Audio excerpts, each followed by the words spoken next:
sexta-feira. Gente, ao vivo hoje, diretamente de Goiânia, para o Valparaíso também, a nossa casa, para o Goiás e para o mundo, né, pessoal? Recebendo aqui o doutor Bruno Malta, que já vou falar sobre ele.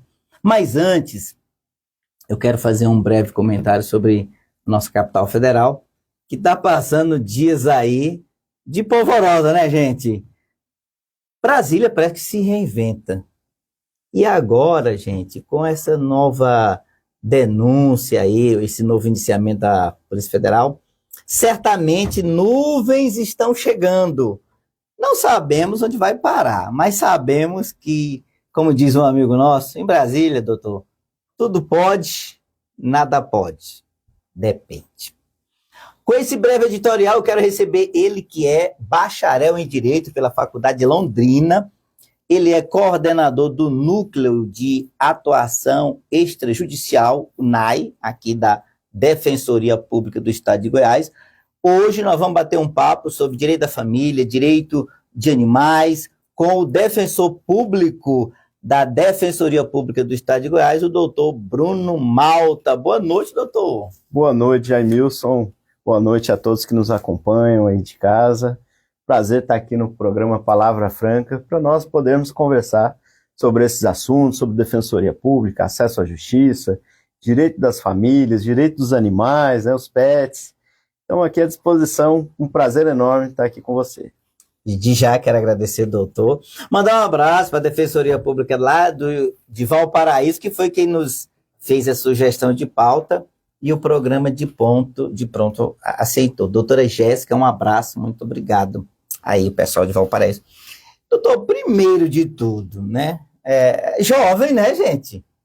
Jovem, eu quero primeiro saber, um jovem como o senhor tinha várias áreas de atuação para escolher. Por que o direito? Bom, Jaimilson, é uma longa história, né? Vamos lá. Primeiramente, sempre tive maior interesse pelas ciências sociais, né?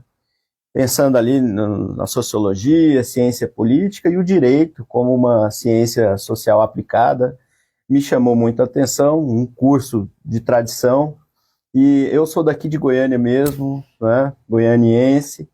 Da Gema. E durante o período ali de vestibular, né, na minha época, saí percorrendo esse Brasil aí em busca de uma faculdade, né, de uma boa faculdade. Contei com o apoio da minha família, dos meus pais, que sempre me apoiou, me ofereceu a melhor educação que eles puderam, né? E eu fui parar em Londrina, né? Me formei na Universidade Estadual de Londrina no ano de 2010 e retornei a Goiânia, onde passei a exercer a advocacia.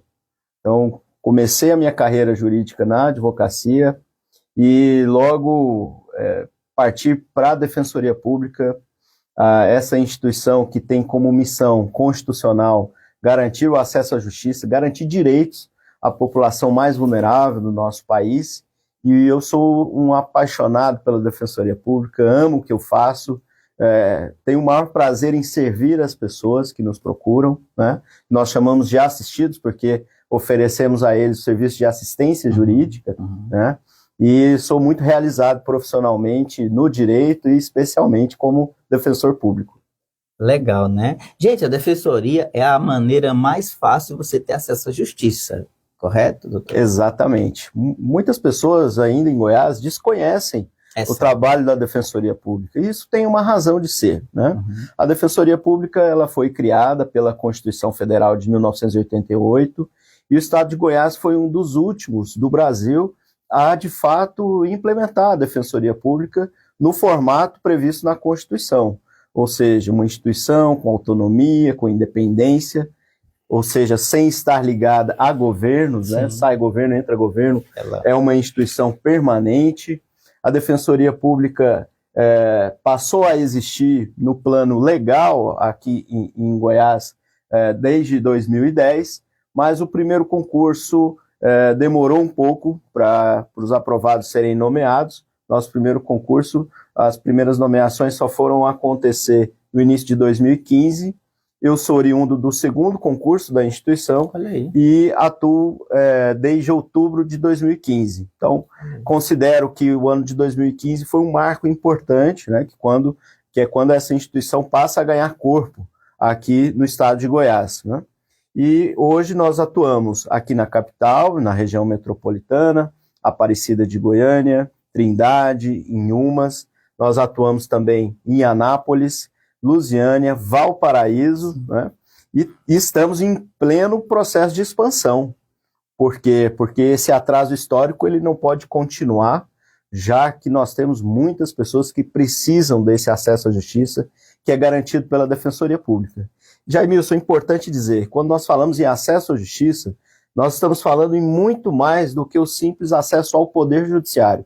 O acesso ao Poder Judiciário é sim uma forma de acessar a justiça, mas a Defensoria Pública ela tem como uma função principal que o defensor deve buscar de forma prioritária é a resolução extrajudicial dos conflitos, né? Então, não é necessário, em muitos casos, ir até o Poder Judiciário para servir justiça, oferecer acesso à justiça. E por isso nós temos atualmente o Núcleo de Atuação Extrajudicial, que foi criado em agosto do ano passado, agosto de 2023, e desde então nós vemos desenvolvendo um projeto piloto voltado para a mediação familiar, para tratamento adequado de conflitos familiares. E esse caso, né, que nós trabalhamos, vamos poder falar em detalhes aqui hoje, sim. Foi exatamente um caso que surgiu num atendimento durante uma sessão de mediação.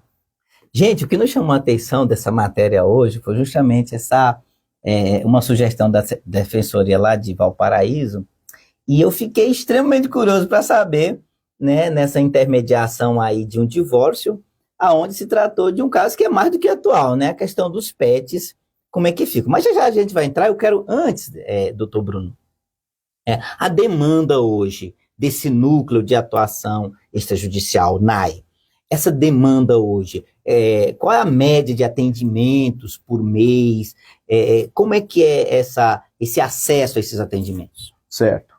Bom, nós atuamos não somente em Goiânia, né? Sim. Mas atualmente a minha coordenação, eu estou lotado aqui em Goiânia, uhum. E nós temos uma média aí de mais de 1.000 atendimentos por mês. Muita coisa. Que são realizados.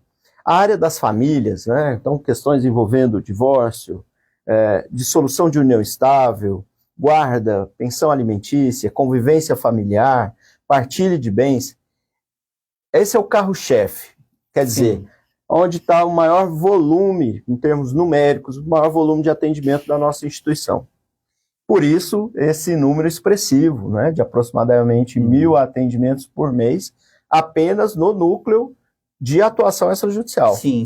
Por quê? Sim. Porque nós também temos o núcleo de atendimento inicial, que atende essas demandas, nos casos em que não se é possível resolver de forma consensual, de forma amigável, ou seja, extrajudicialmente, né? Então, se nós formos somar aí, nós vamos ter números ainda maiores, né? Somente nesse primeiro ano de atuação, considerando que nós fomos instalados, né, como núcleo de atuação extrajudicial em agosto de 2023, até aqui foram mais de 1.000 acordos que nós realizamos. Poxa. Então, é uma demanda muito expressiva e o nosso desafio como instituição é, diante de demandas que têm natureza de massa, oferecer o melhor serviço público possível. É possível, sim, oferecer serviço público de qualidade e a Defensoria Pública está aí para mostrar que é possível e por isso nós temos nos tornado uma referência na área, né, no acesso à justiça. A sua equipe hoje é composta de quantas pessoas, mais ou menos, para o senhor atender essa demanda toda? Importante falar da equipe, porque sem eles, né, o trabalho não acontece de fato. Sim. Então, hoje eu conto com 4 assessores e 4 estagiárias. Tá? 4 defensores. 4 assessores e 4 estagiárias. Então, eu sou, como defensor coordenador, eu coordeno essa equipe. Atualmente eu conto também com o apoio muito valioso de um colega defensor, que é o Dr. Rafael Ferigato, que está conosco lá no NAI. E essa equipe, ela realiza desde os primeiros atendimentos, né? Nós atendemos não apenas aqueles que nos procuram presencialmente na unidade, que nós estamos aqui na unidade Marista, localizada na Alameda Coronel Joaquim de Bastos, número 282, como realizamos atendimentos por WhatsApp também. Sério? As pessoas não precisam se deslocar até a Defensoria Pública, porque, veja bem, nós atuamos em prol das pessoas mais carentes. Muitas pessoas que não vão ter condições de pegar 2, 3 ônibus para chegar até uma unidade. E o atendimento remoto, ele traz essa possibilidade. Né? Com a pandemia, nós vimos que essa foi uma forma de dar continuidade à prestação do serviço, à realização dos atendimentos.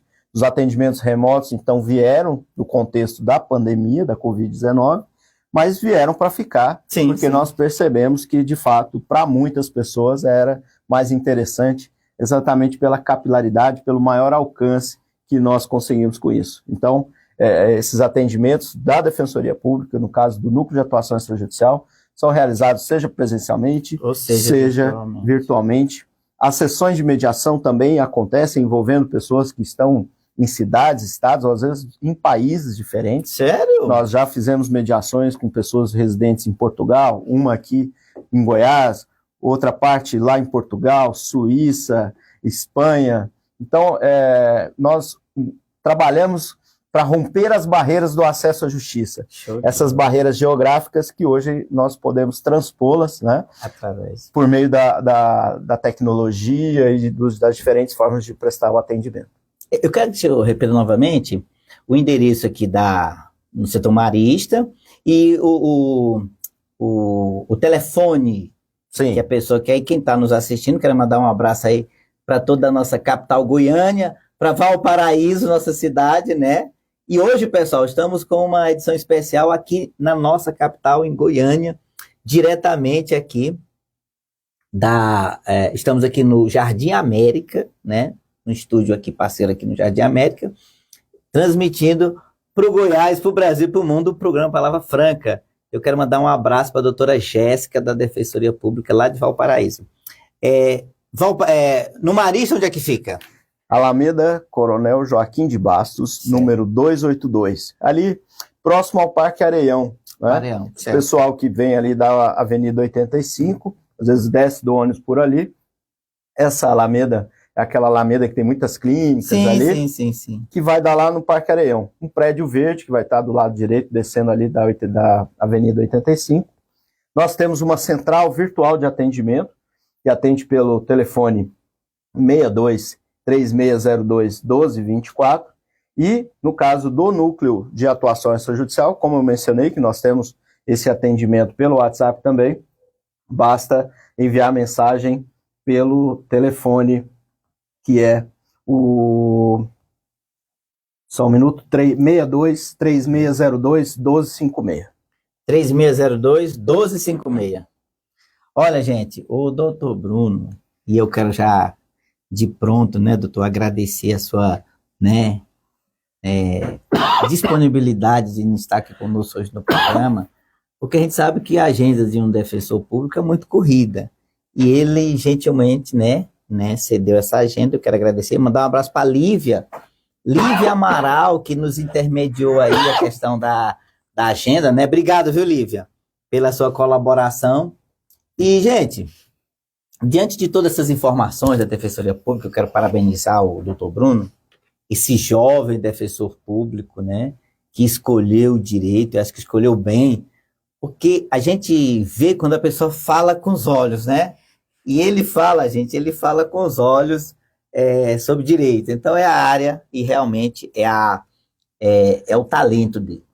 E hoje nós vamos falar sobre um assunto muito interessante, que entre esses tantos atendimentos, que é atuação extrajudicial, né, encontramos aqui uma mediação de um divórcio, onde se tratou de um caso que é de muita importância. E eu quero mandar um abraço para Marcela Thaís, lá de Valparaíso de Goiás, que é uma defensora, a doutora Thaís Constantin também, Janaína Diniz, minha amiga também, que é uma defensora dos pets.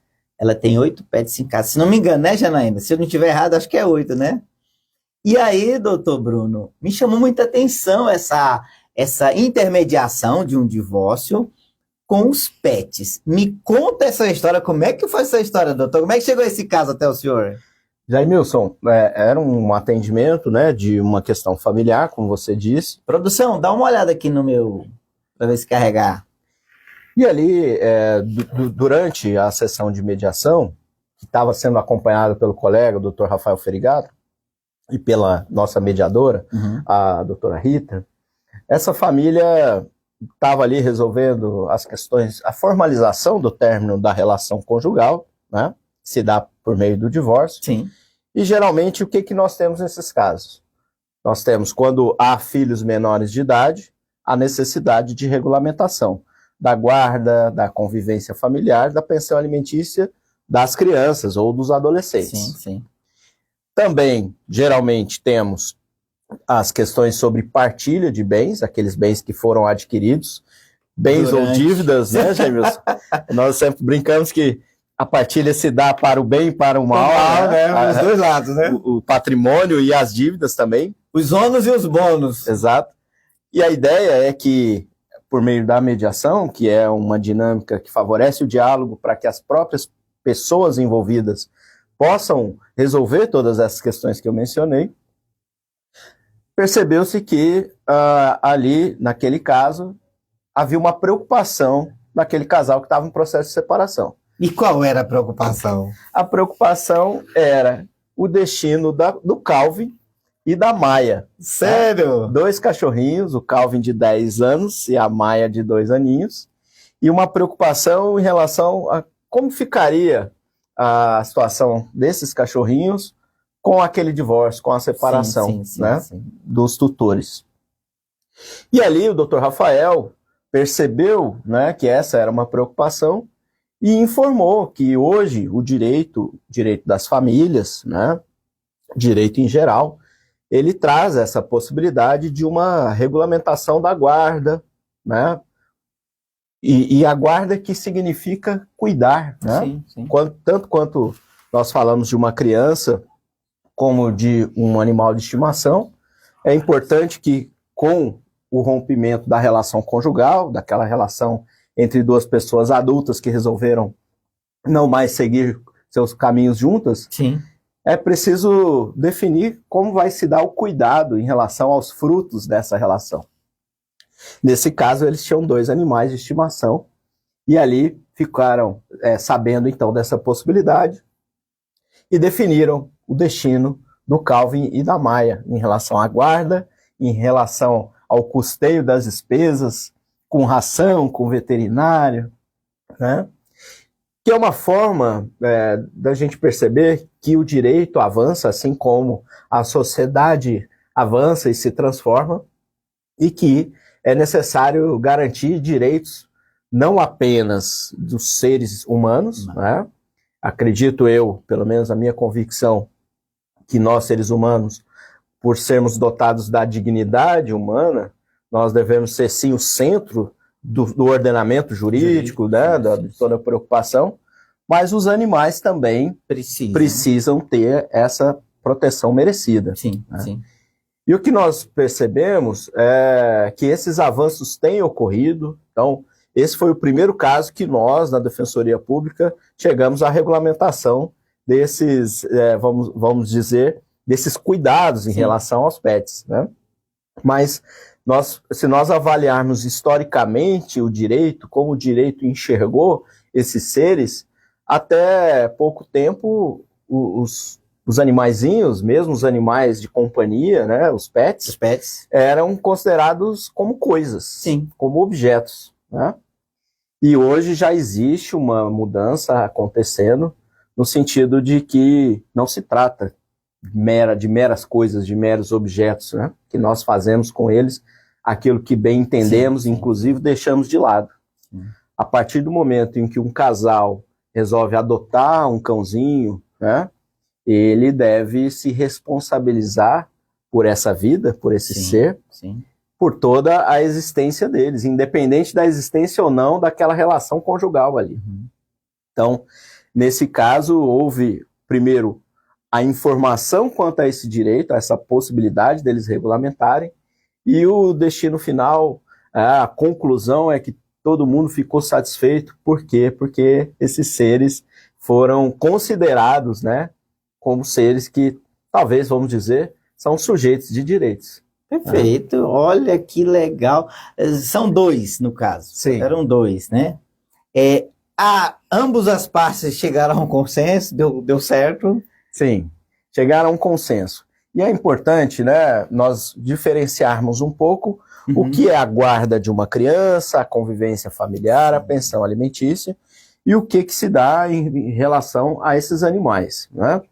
Nós, como não existe ainda uma lei específica, existem vários projetos de lei tramitando no Congresso Nacional, mas ainda não estão em vigor, né? Sim. Mas é preciso, então, fazer o uso de uma analogia em relação às normas que já existem, em relação às crianças e adolescentes, para podermos, então, regulamentar esses aspectos envolvendo os animais. No caso, ficou definido que esses animais, eles seriam cuidados de forma compartilhada pelos dois, né? Que eles morariam com a mãe, vamos dizer assim. Sim. E que o homem, o pai, no caso, ele ficaria responsável pela compra das rações. Sim. E os gastos com os veterinários seriam divididos em 50% para cada um.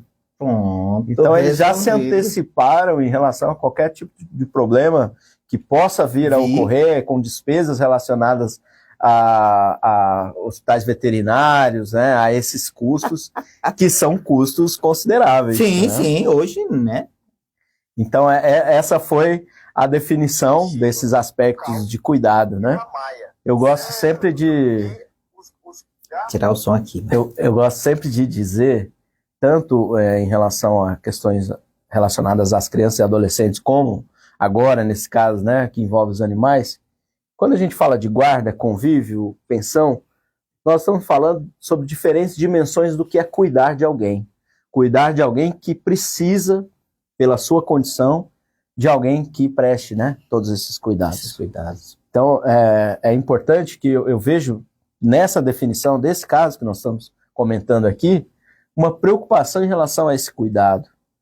E pessoas que assumiram as suas responsabilidades, né, como donos, tutores de animais, que se preocuparam em seguir cuidando, né, independente da relação afetiva ali continuar existindo ou não. Então, reforçar a questão da responsabilidade, seja a responsabilidade parental, né, seja essa responsabilidade afetiva com os animais, né, essa compreensão do tamanho do nosso dever. Quando vamos lá, muitas vezes é um sonho de ter um animal, né?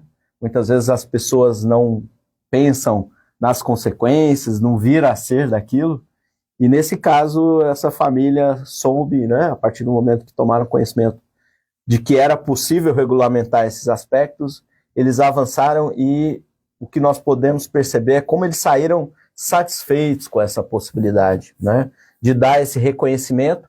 E o que eles disseram para nós é que, para eles, os animaizinhos ali eram os filhos que eles tinham. Né? Não tiveram filhos, mas tiveram os pets que eram cuidados como se fossem filhos. Né? E hoje é uma demanda. As famílias hoje, né, a grande maioria das famílias, tem sim, né? Como eu falei, eu conheço amigas minhas lá em Valparaíso, uma tem 7 pets, a outra tem 8, a outra me disse ter 15. Então, é uma demanda grande, viu? Um abraço para Valparaíso, minhas amigas de lá de Valparaíso. Isso tudo, doutor, foi homologado, feito um termo de ajuste. Qual é o documento que consta no final dessa intermediação? Sim. Após as nossas mediações, quando os mediandos chegam, alcançam uma resolução, nós firmamos um documento que é chamado de termo de entendimento. Então, nós não utilizamos a nomenclatura do acordo, que é o termo mais corrente, mais empregado no Poder Judiciário, porque nós achamos que o entendimento ele é um passo além do acordo, ele vai além, e ele traz toda essa noção de que é um entendimento ali é algo construído pelas próprias partes. Então, nós realizamos as sessões de mediação, isso em vários casos, né? E essas sessões são realizadas em tantas quantas forem necessárias, para que as partes possam dialogar sobre esses aspectos, né? Envolvendo a continuidade da família, já que a família não acaba com a separação, quando existem filhos ou pets, né? Sim. E aí nós firmamos esse documento, formalizamos os ajustes nesse documento chamado Termo de Entendimento, tá? E até por uma opção, nós homologamos judicialmente esse termo de entendimento. Isso por opção, porque nesse caso não seria obrigatória a homologação. O próprio termo de entendimento, que é firmado na Defensoria Pública, que é referendado, assinado pelas partes e referendado por um defensor público, ele tem validade de título executivo extrajudicial. Ou seja, caso qualquer uma das cláusulas ali previstas, que foram pactuadas em comum acordo pelas partes envolvidas, seja descumprida, aquele que for prejudicado pode ingressar com um processo de execução no Poder Judiciário. Da outra parte. E esse processo de execução é importante nós dizermos. Ali, nessa fase do processo, que é a chamada fase de execução, não vai se discutir mais quem tem o direito, quem não tem, quanto deve ou como a obrigação deve ser satisfeita. Aquele acordo, aquele termo de entendimento, ele já traz todos esses direitos e obrigações. Sim. E o que se tem no processo, na fase de execução, é o juiz se valendo de todos os meios para garantir o cumprimento daquela cláusula. Daquele termo. Então, o que nós sempre dizemos, né, é importante também falar isso para quem nos assiste, é que esses acordos eles têm a mesma validade de uma sentença judicial.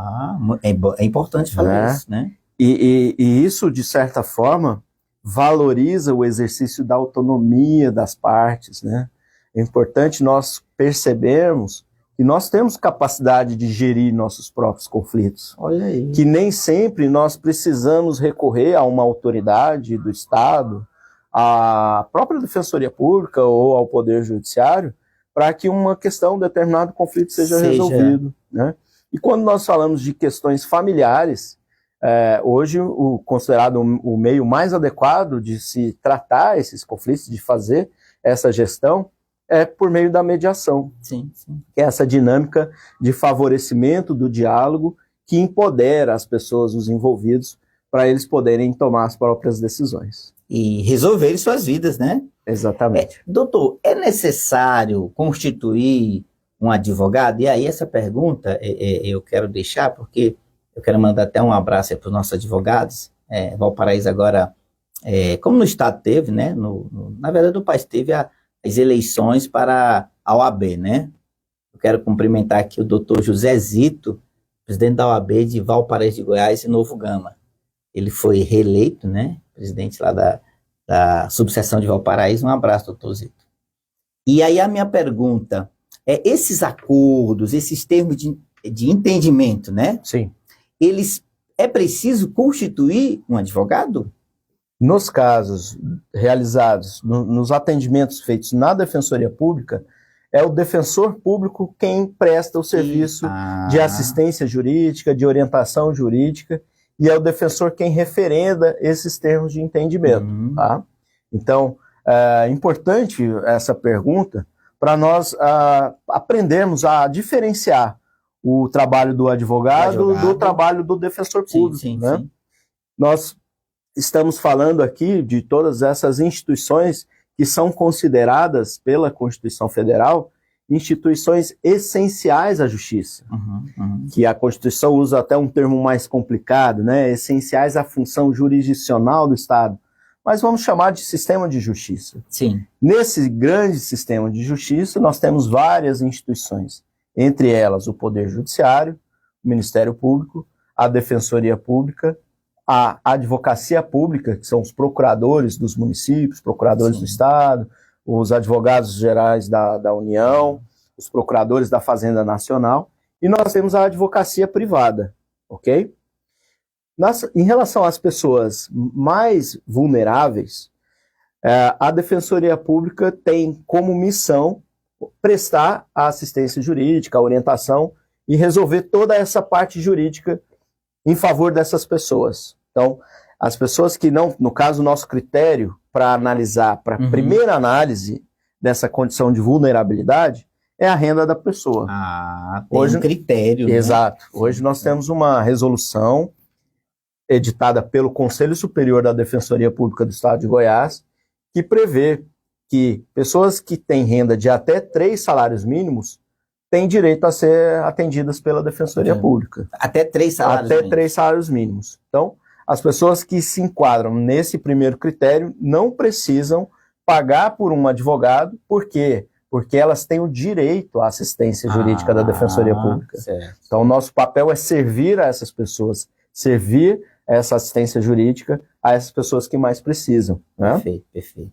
Já, vamos supor que, no mesmo caso, uma pessoa procurou a Defensoria Pública, nós analisamos a renda e verificamos da questão financeira. Sim. As crianças em situação de vida doméstica, pessoas que às vezes até têm uma renda superior aos 3 salários mínimos que eu mencionei, mas que estão super endividadas, ou seja, as dívidas delas ultrapassam a renda que elas têm. Nesse caso, nós podemos atender. Então, nós temos a chamada hipossuficiência, ou necessidade social, jurídica, organizacional e essa questão de renda. Então, a Defensoria Pública ela vai atender a todas as pessoas que estão nessa situação de vulnerabilidade. Para aquelas pessoas que não estão nessas situações que eu mencionei, essa sim, para formalizarem um acordo de divórcio, por exemplo, devem procurar um advogado, né? Mas pode acontecer o seguinte, uma pessoa procura a Defensoria Pública, tem renda inferior a 3 salários mínimos, e a outra pessoa tem uma condição melhor, né? Nesse caso, se essa outra pessoa quiser contratar um advogado da sua confiança e usufruir dos serviços da Defensoria Pública em relação à mediação que nós estamos tratando aqui, esses advogados serão muitíssimo bem-vindos. Muito bom. Na Defensoria Pública. É um prazer trabalhar com advogados, principalmente nessa área que nós trabalhamos no núcleo de atuação extrajudicial, que é a área da consensualidade, em que defensores públicos e advogados acabam tendo uma atuação colaborativa, não no sentido de competir ou litigar, mas sim de cooperar para auxiliar as partes a resolverem, né, a gerirem essas questões familiares. Que legal, então o trabalho é muito mais amplo do que a gente imagina, né? Exatamente. Sem dizer também que a Defensoria Pública atua em todas as áreas. Todas as áreas. Né? Nós temos atuação na área das famílias, como a gente está falando aqui, nós temos atuação nas questões de vizinhança, ações de uso capião, ações de indenização, né? Isso na parte civil. Nós podemos falar também das ações para garantia de direitos sociais, como a educação, a saúde. Às vezes a pessoa está numa determinada condição de saúde, a Constituição assegura a ela um atendimento especializado, uma UTI ou um medicamento. A Defensoria Pública atua também em prol dessas pessoas. Nós temos um grande problema aqui na capital, mas em várias cidades, não também, apenas aqui, em relação à falta de vagas em creches. Sim. E anualmente, isso é histórico, muitas famílias procuram a Defensoria Pública para verem garantido esse direito à educação. Então, a Defensoria atua também, né, em face do Estado, em face do município, né, o Estado, que é o próprio ente a qual nós pertencemos também. Nossa independência e autonomia permitem que nós atuemos, inclusive, em face do Estado, que nos paga, que paga o nosso salário, né, com toda a independência e autonomia necessária para isso. Bom saber disso. Nós atuamos também na área criminal, na área de execução penal, na área de direitos humanos, situação carcerária, defesa e promoção dos direitos da mulher, enfim. Todas as áreas, né, no caso a Defensoria Pública Estadual, áreas que seriam da competência da Justiça Estadual, esses são alguns exemplos, né, que eu posso trazer, nós atuamos. Então, realmente é uma instituição vocacionada para garantir direitos às pessoas que mais precisam nas mais diversas áreas. E as pessoas que precisarem não hesitem em procurar a Defensoria Pública. Como eu disse no nosso início de conversa aqui, existe uma certa cultura de que aquilo que é oferecido pelo sistema público não é de qualidade. E eu, como defensor público, e eu estou numa instituição que tem esse valor, que é o valor da qualidade do serviço, a preocupação em atender às necessidades das pessoas, pessoas que já sofrem tanto na sua realidade, né, por todo esse contexto que envolve a criação de uma instituição para atender quem mais precisa. Sim. Essas pessoas podem nos procurar e nós prestaremos o serviço, toda a orientação que for necessária. Muitas vezes a pessoa precisa apenas de uma orientação. E ela não precisa pagar um advogado se ela não tem condições de fazer. Né? Basta procurar a Defensoria Pública na sua localidade para que a gente possa prestar esse serviço, que é o nosso papel, cumprindo, né, o nosso papel. Muito bem. Está nos assistindo aqui o Léo. Abraço, viu, Léo? Do Guia do Valparaíso, né? Em Valparaíso. Ele perguntou se tem atendimento pelo WhatsApp em Valparaíso. Tem. E vou me informar aqui e vou publicar, tá bom? João Paulo. Gente, mandar um abraço aqui para o nosso amigo João Paulo, que é um dos nossos patrocinadores da Único Certificado Digital. Meu amigo João Paulo. E também mandou uma boa noite para o senhor aqui, uma pessoa, uma telespectadora chamada professora Anne Caroline. Ela está nos assistindo aí e mandou um abraço, mandou uma boa noite aqui para o senhor. Ela escreveu aqui dizendo: a mediação é uma via bastante eficiente, excelente tema e esclarecedoras as pontuações do defensor Doutor Bruno Malta, professora Anne Caroline. Olha só, uma professora nos assistindo. Obrigado, Anne. Não é? Grande abraço. Gente, hoje nós estamos ao vivo pelo Facebook e também pelo YouTube, tá? Qualquer pergunta é só anotar aí que a gente vai acompanhando. Quero mandar um abraço especial também para a doutora Dayana, que é uma colaboradora nossa. Ela tem um quadro no programa chamado Quarta Jurídica. Doutora Dayana, doutora Cristina e doutora, que já eu lembro o nome da terceira, são 3. É o quadro com as doutoras, né? Palavra franca com as doutoras, é isso? Um abraço, doutora Dayana, doutora Cristina e doutora Val. Pronto, lembrei, doutora Val Tilene, um abraço para vocês. Doutor Bruno, interessante falar, e aí agora o senhor chamou uma questão interessante. Já que a Defensoria Pública está, né, a esse disponível para esse atendimento das pessoas, eu pergunto, a demanda é grande, ponto. A Defensoria está disponível, ponto. Mas como aproximar a Defensoria dessa demanda? Porque muitas vezes as pessoas não conseguem esse acesso por falta de informação, por falta dessa interação, né? E aí eu vejo que a Defensoria aqui ela é muito atuante. Eu sempre recebo matérias e estou sempre acompanhando a atuação dos defensores aqui de Goiânia, mas eu pergunto, que ações a gente está tomando para expandir esse atendimento e aumentar mais esse alcance? É importante você trazer isso, Jaimilson. Primeiramente, isso que nós estamos fazendo aqui, esse diálogo e o alcance do seu programa, é uma das ferramentas, é um dos meios para que a Defensoria Pública ganhe esse alcance, para que chegue ao conhecimento das pessoas, né? Além disso, o trabalho do defensor público é um trabalho que vai muito além do trabalho de gabinete, sim, né? Sim. O trabalho de campo é fundamental. Então, a Defensoria Pública realiza inúmeras atividades em caráter itinerante. Sim, né? sim. Nós rodamos praticamente todo esse estado em várias ações itinerantes, né? Então, por exemplo, nós temos um projeto chamado Escuta Quilombo, em que nós vamos às comunidades quilombolas para escutar as necessidades das pessoas que ali vivem, né? E trabalhar pela garantia de direitos dessas pessoas. Olha aí, interessante. Nesse ano nós tivemos um projeto, que inclusive foi um projeto premiado, e ficou em 2º lugar no último Congresso Nacional de Defensores e Defensoras Públicas, que é um projeto do nosso Núcleo de Direitos Humanos, em parceria com a Defensoria Pública do Estado do Tocantins e a Defensoria Pública do Estado do Mato Grosso, o chamado projeto Defensorias do Araguaia, em que essas 3 instituições, essas 3 defensorias, percorreram ali diversos povos indígenas ali que ficam na região do Araguaia, sempre nessa perspectiva de atuação, em que primeiro nós escutamos as demandas para então oferecermos aquilo que é a necessidade maior daquela população.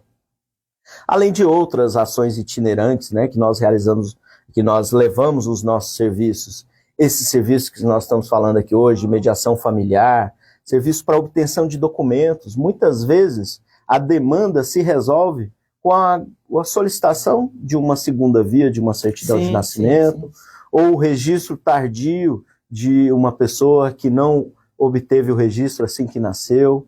Nós tivemos um caso interessante, né, de uma criança indígena que levou 7 anos para conseguir a sua certidão de nascimento. Nossa! Né? A Defensoria Pública, ela também possui o programa Meu Pai Tem Nome, que é um programa de reconhecimento de paternidade, maternidade, seja o vínculo biológico, né, o filho de sangue, ou socioafetivo, aquele vínculo baseado no afeto.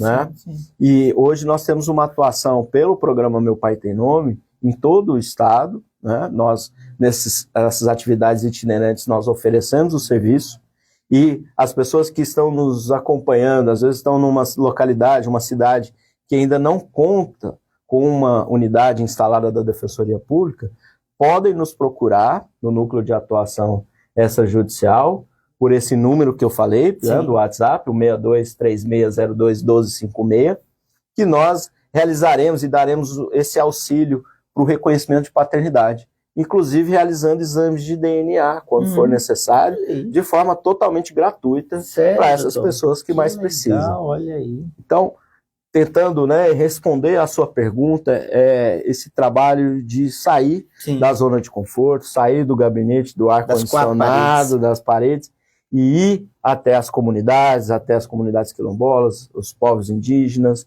e as pessoas que precisam, né, desse serviço. É interessante nós olharmos alguns dados. Se nós formos olhar resultados da última pesquisa nacional por amostra de domicílios, a PNAD contínua, nós podemos dizer que, em média, 90% da população brasileira tem renda de até 3 salários mínimos. 90%? 90%. Esse então, é um dado a demanda que chama é muito assustadora. Atenção. Na verdade, nós não atendemos a minoria, nós atendemos a grande maioria. E a Defensoria Pública serve a essas pessoas. Acho que esse dado chama muita atenção para a gente ver o tamanho da desigualdade que existe no nosso país. E não é à toa que nesse país tão desigual, que de um lado é tão rico e de outro tão pobre, e que quem tem muito é uma minoria, né? E quem pouco tem é a grande maioria da população, existe uma instituição que foi criada exatamente para tentar reduzir essa desigualdade. Então, um dos objetivos da Defensoria Pública é a redução das desigualdades. Né? Legal! E nós precisamos trabalhar para isso. Né? Ó, está nos assistindo aí justamente nossas colaboradoras de Valparaíso. Doutora Valtilene está ao vivo. Doutora Dayana Mota também está ao vivo aí. E ela está escrevendo, a doutora Dayana, muito esclarecedoras essas informações, doutor Bruno, parabéns. Obrigado, doutora Dayana, pela participação. Tem também mais uma colaboradora aí, a Rita de Cássia Godoy. Boa noite, trabalho importante para a sociedade que precisa de serviços jurídicos dignos, de qualidade e humanizado, escreveu a Rita de Cássia Godoy. Obrigado, Rita. Olha aí, o pessoal está participando, né? Audiência qualificada, hein? Olha, e que audiência, viu? Um abraço para as doutoras aí do Quarta Jurídica com as doutoras, que já nós vamos retomar esse quadro aí no programa. Teve um recesso aí, mas vamos voltar. Doutor, engraçado. E aí, voltando agora um pouquinho à nossa pauta inicial, questão dos pets. E aí é uma pergunta que eu quero deixar, porque eu achei de tão importância. Esse caso aconteceu quando? Esse caso, para ser mais preciso aqui, eu vou até consultar, né? Esse caso foi agora no último mês de outubro. Foi em outubro, recente. Gente, muito recente. Olha, eu acredito que deva ser uma das primeiras matérias sobre o assunto, e aqui o programa Palavra Franca está se antecipando, trazendo novidades, trazendo reportagens inéditas, né, matérias inéditas, e essa é uma delas. A questão dos pets no divórcio, na hora do divórcio. Então, e essa aconteceu agora recentemente no mês de outubro. Exatamente. E aí trazer até a perspectiva dessas pessoas que foram atendidas por nós, né? O que eles disseram foi o seguinte, né? Abro aspas. É como se fossem nossos filhos. Sim, sim. O amor sim. que sentimos pelo Calvin e pela Maia e o que eles sentem por nós é sem explicação. Então, ter a oportunidade de conquistar a guarda deles por meio de um acordo é muito importante, porque estávamos preocupados sobre como seria de agora em diante. Nenhum de nós quer perder o convívio com os animais. Que legal, parabéns. Olha aí, um exemplo, né, doutor? Gente, que sensacional. E apareceram outros, ou só tá nesse, ou já tem mais algum em andamento aí, doutor? Olha, por enquanto ainda não, né? Nós, como venho dizendo, nós estamos de portas abertas para trabalhar na garantia, no reconhecimento de direitos, né? É importante a gente trazer um pouco dessa ótica das famílias, né? Hoje, no direito das famílias, e eu uso esse termo no plural exatamente porque são diversos os arranjos familiares possíveis, hoje nós temos a considerada família multiespécie, que é formada exatamente por essa união entre humanos e animais, né? Uhum. E é importante até para quem nos acompanha poder refletir em relação a esses direitos dos animais. Existe uma diferenciação importante, né? De considerar que os animais são seres sencientes, ou seja, são seres que sentem, que sofrem. Olha aí. E por isso mesmo, segundo a minha concepção, eles são merecedores de uma especial proteção. Correto. Né? Existem basicamente 3 formas de nós analisarmos a perspectiva do direito dos animais, né, no direito. Para aqueles que, como eu disse, tradicionalmente enxergam os animais como coisas, como objetos. Aqueles que fazem uma diferenciação entre a proteção, a tutela dos direitos dos seres humanos e dos animais. Há uma diferenciação, e eu me filio a essa corrente, né? Eu acredito que o ser humano ainda é aquele que merece a maior proteção, sim. Né? Pela dignidade que é inerente à condição humana e tudo mais. Mas existem entendimentos, e muito bem fundamentados, muito bem construídos teoricamente, de pessoas que entendem que esses animais merecem uma proteção quase que em nível de igualdade mesmo aos seres. Uhum. E os diferentes projetos de lei que tramitam no Congresso Nacional trazem diferentes perspectivas, né, dentro desses 3 níveis aí que eu mencionei. Existe uma proposta que iguala os pets às crianças, no sentido de você poder ter o mesmo direito a uma pensão alimentícia, por exemplo. Sim. Né? Nós temos que analisar também, além da garantia dos direitos, as consequências dessa garantia. Quando nós falamos em pensão alimentícia, a única dívida hoje que pode levar alguém a ser preso no ordenamento jurídico brasileiro é a dívida de pensão alimentícia devida a um familiar, a uma criança ou adolescente, né? Será que seria o caso de dar a mesma consequência, previsão ao direito de um animal? Sim. Eu particularmente entendo que não chegaria tanto no sentido de você privar o tutor da sua liberdade por não ter pago essa dívida. Uhum. Mas, por outro lado, nós não estamos falando apenas de uma coisa, porque se fôssemos considerar os pets, os animaizinhos, como coisas, nós não estaríamos falando aqui em definir guarda, quem vai pagar despesas. Nós estaríamos dizendo que, como coisas, eles deveriam ser partilhados, vendidos e partilhados, que não é o caso. Sim, né? sim, então, veja que é possível analisar a questão sob diferentes óticas. Né? Muito bom. Que aula, né, gente? Nós estamos tendo hoje aqui com o doutor Bruno Malta, defensor público do estado de Goiás, aqui da nossa capital, Goiânia. Doutor, o papo tá tão bom e mais um telespectador entrou aí dando boa noite, o Jefferson Lima. Um abraço, Jefferson Lima. Garantia e reconhecimento de direitos. É isso mesmo, doutor Bruno. Belíssima fala, escreveu o Jefferson Lima. Obrigado, Jefferson, pela participação. O tempo aqui voa, né? A gente mal começou, o assunto Como é que pega. tá nosso tempo aí? Já estamos caminhando para quase o encerramento. Quero mandar um abraço aí pro pessoal. Minha equipe hoje, Jefferson, João, da Visão de Águia, que estão fazendo aí a nosso assessoramento hoje. Obrigado, João. João, você está me devendo uma, viu, João? Aprontou hoje, né? Muito bem. Doutor, eu fico muito feliz de poder receber isso aqui no programa, dizer que o programa está de portas abertas para a Defensoria, para divulgar o trabalho da Defensoria, o trabalho do senhor.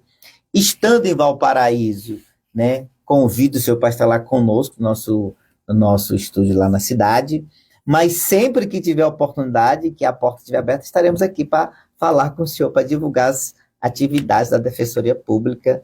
E nesse momento eu queria que o senhor mandasse um abraço para os seus colaboradores que estão lá com o senhor na Defensoria. O nome do pessoal que está lá lhe assessorando. Sim. Bom, primeiramente dizer que também, para mim, é uma grande honra, um prazer estar aqui hoje, né? Então, mandar um grande abraço para o Arthur, para Fabiana, Ana Júlia, Ana Maranhão, são várias Anas que nós temos lá, né? E Maranhão justamente da minha terra, viu? Então, de Maranhão eu entendo. A Ingrid, a Rita, o Jefferson, a Anne. Então, pessoal, como eu disse, né? Sem vocês, sem essa equipe, nós não teríamos o alcance que o nosso trabalho tem tido, né? E também, em especial, o Dr. Rafael Ferigato, né? O defensor público que hoje também está conosco na equipe. Mandar um abraço também para o nosso defensor público geral, Dr. Tiago Gregório Fernandes, para a subdefensora geral para assuntos administrativos, doutora Maiara Batista Braga, para o nosso subdefensor público geral para assuntos institucionais, que é o doutor Alan Ios, e é uma equipe, né, a Defensoria Pública conta com uma equipe muito jovem e pessoas que amam o que fazem, pessoas que têm noção da dimensão do que é servir, né, que é a marca do serviço público. Perfeito. Muitas vezes a gente tende a buscar tentar nos servirmos, né? Mas na verdade o nosso papel, que a gente tem que se lembrar todo dia, é que nossa existência, a existência da Defensoria Pública é servir a quem mais precisa. Bom, gente, sensacional, trabalho belíssimo, parabéns, doutor Bruno, parabéns à sua equipe, parabéns à Defensoria Pública do Estado de Goiás, por esse trabalho que tem alcançado muitas vidas, muitas pessoas e muitas famílias. Eu quero deixar o espaço aqui do programa para o senhor voltar novamente, né? Claro, para divulgar, né, doutora Dayana, doutora Valtilene, vamos preparar uma recepção para o doutor Bruno aí na cidade e recebê-lo aí também para dar uma aula para nós lá ao vivo também, né? Olha aí, ó, o assunto tá em pauta, né? Doutor, caminhando para o encerramento, e aí eu quero mais uma vez agradecer a sua disponibilidade, uma sexta-feira como essa, no meio do feriadão, né? Praticamente no feriadão. Eu não sei, aqui em Goiânia também foi feriado, dia 20, foi, né? Sim. Então, ó, gente, nós estamos no meio de um feriadão, praticamente, né? E o doutor tá aqui, ó, essa hora da noite, né? Mandar um abraço pro pessoal da equipe do CP Marketing, que nos recebe aqui em Goiânia, nesse estúdio belíssimo, maravilhoso. Um abraço. Obrigado, Guilherme e todo o pessoal da CP Marketing, aqui no Jardim América, sensacional. Doutor Bruno, nesse momento, eu quero que o senhor deixe uma mensagem, e aí é o momento agora que eu quero que o senhor, representando aqui a Defensoria, deixe uma mensagem para todos os nossos seguidores, né, telespectadores, que viram na pessoa do senhor essa abertura e essa aproximação, né, que eu acho que é um marco, como o senhor falou, é um marco na história da Defensoria Pública do Estado de Goiás. E para os nossos seguidores do Goiás, do Brasil e do mundo, eu creio que nesse momento, o senhor, nas suas considerações, mandasse uma mensagem para essas pessoas que estão nos assistindo, e a câmera é do senhor, e aí o senhor vai mandar uma mensagem para os nossos telespectadores, em nome do senhor e da Defensoria Pública de Goiás. Vamos lá. Bom, você aí que se vê em muitos momentos de dificuldade, sentindo seus direitos violados ou não reconhecidos, você que precisa de uma orientação, de uma assistência, ou mesmo de uma escuta qualificada, você que está sofrendo por algum motivo e acredita na justiça, a nossa mensagem é que você possa acreditar, sim, na justiça e saber que existe uma instituição, a Defensoria Pública, que foi criada exatamente para se colocar ao seu lado para a garantia dos seus direitos. Então, nós ainda somos uma instituição jovem e estamos nos consolidando ainda aqui no estado de Goiás, mas temos muito a oferecer e muito a alcançar também. Então, não perca a esperança, procure os serviços da Defensoria Pública, todos os serviços públicos, todos os serviços da Defensoria Pública são gratuitos para aquelas pessoas que mais precisam. 3206 1256, é isso? Vê, produção, vê se eu acertei. 3206 1256? 3602 é o contrário. 1256. 3602 1256 é o contato da Defensoria Pública aqui de Goiás, na nossa capital Goiânia, na pessoa do nosso defensor público, doutor Bruno Malta. Obrigado, doutor. Eu quero mandar um abraço para todo mundo que esteve com a gente até agora. Obrigado pela audiência, obrigado pela atenção de vocês. Desejar um bom final de semana. Lembrar, gente, nós estamos caminhando para o final do ano e eu quero ainda dizer para você que nos assiste, que siga o programa Palavra Franca aí. Aproveita, vai lá, daqui a pouco nós vamos estar... ou melhor, hoje eu posso falar diferente. Nós já estamos no YouTube, a íntegra dessa matéria está lá, já. Vai lá, comenta, curte, compartilha, se inscrevam, divide com alguém essa notícia, compartilha com mais um amigo, tá? E eu quero, no encerramento desse programa, a gente dizer de uma coisa. Certa feita, o apóstolo Paulo escreveu uma frase que tem um impacto muito grande, que ecoa nos nossos ouvidos até hoje. Posso todas as coisas naquele que me fortalece. Eu quero dizer para você que nos assiste, que a gente pode sim superar, vencer e chegar do outro lado do problema. Basta ter perseverança, resiliência e determinação. Guarde essas 3 palavras: perseverança, resiliência e determinação. Pessoal, obrigado com o patrocínio da Único Certificado Digital, a Cival, meu amigo Anderson Soares, Fermazon de Goiás, meu amigo Etevaldo, a Dax, a Dax é conectividade, viu, gente? Procura aí a Dax da eu sempre troco, mas agora eu vou acertar. É Onitel Telecom. Um abraço aos nossos colaboradores. Semana que vem tem mais, pessoal. Lembrando que se eu estiver aqui, Deus estará comigo. Se eu não estiver, eu estarei com ele. Tchau, pessoal. Doutor Bruno, tchau e até uma próxima. Tchau, muito obrigado. Abraço, gente. Obrigado, pessoal.